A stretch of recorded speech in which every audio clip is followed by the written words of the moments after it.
Chapter 11, Conclusions. I challenged you at the end of the first chapter to come away from this book without thinking that you found something interesting and insightful in every school of thought.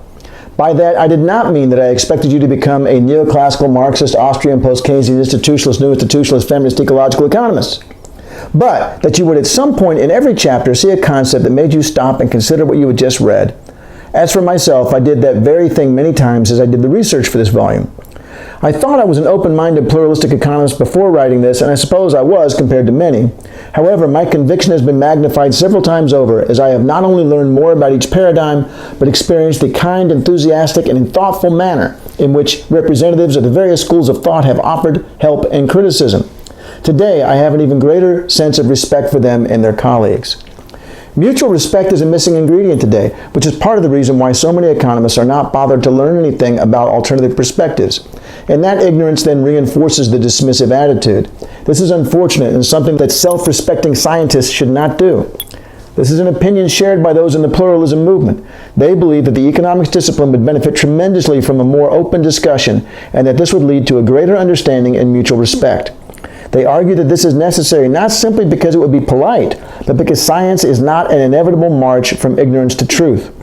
As explained in chapters 2 and 3, neoclassicism did not emerge as the dominant school of thought after a spirited scholarly debate. We did not carefully sift through all the non-mainstream approaches and incorporate whatever was deemed helpful while dropping the rest. Rather, historical developments were responsible for putting neoclassicism at the top of the food chain, and institutional inertia and path dependence kept it there. It had not been proven that Marxism, Austrianism, post-Keynesianism, institutionalism, new institutionalism, feminism, and ecological economics were inferior. In fact, no one ever even tried to find out.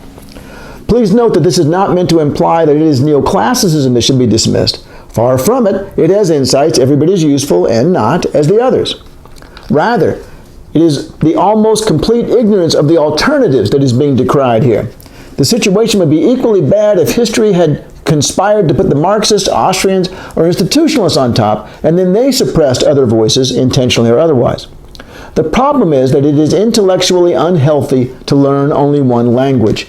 You never know how else it could be done or what is unique about your own approach, and you are condemned to thinking inside that box because you have no idea what lies outside it.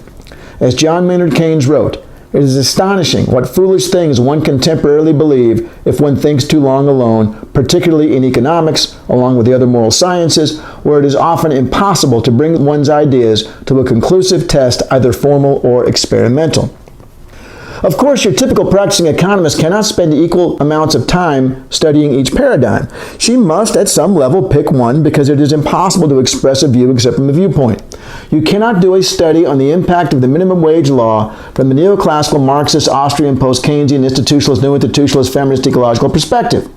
Instead, what's being suggested here is that our goal should be to practice and teach economics in a manner similar to William G. Perry's last stage of learning, commitment. He hypothesized that college students started their course of study as dualistic thinkers who believe that there is a right and a wrong, and that the people at the front of the classroom are the authorities who will tell them which is which. One of our jobs as professors is to challenge this preconception and lead them to understand that multiple reasonable perspectives are possible. Ultimately, however, we want them to move to commitment, where they adopt a particular view to use as their guide, but only tentatively and always with the knowledge that I could be wrong.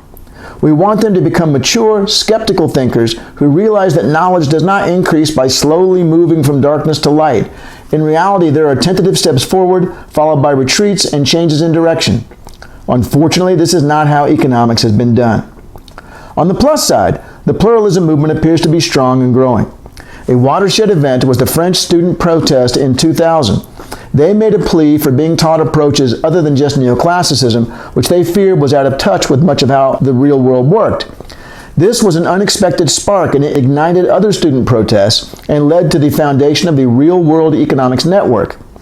Today, the latter has over 26,000 subscribers and offers resources and publication outlets for those interested in seeing our discipline become more open. In addition, the International Journal of Pluralism and Economics Education was inaugurated in 2009, and an increasing number of universities appear to be developing courses along the lines of this book, although to my knowledge, ours is the only economics department where such a class is required of all majors. So, even if we're still a long way from pluralistic economics, it cannot be said that progress is not being made.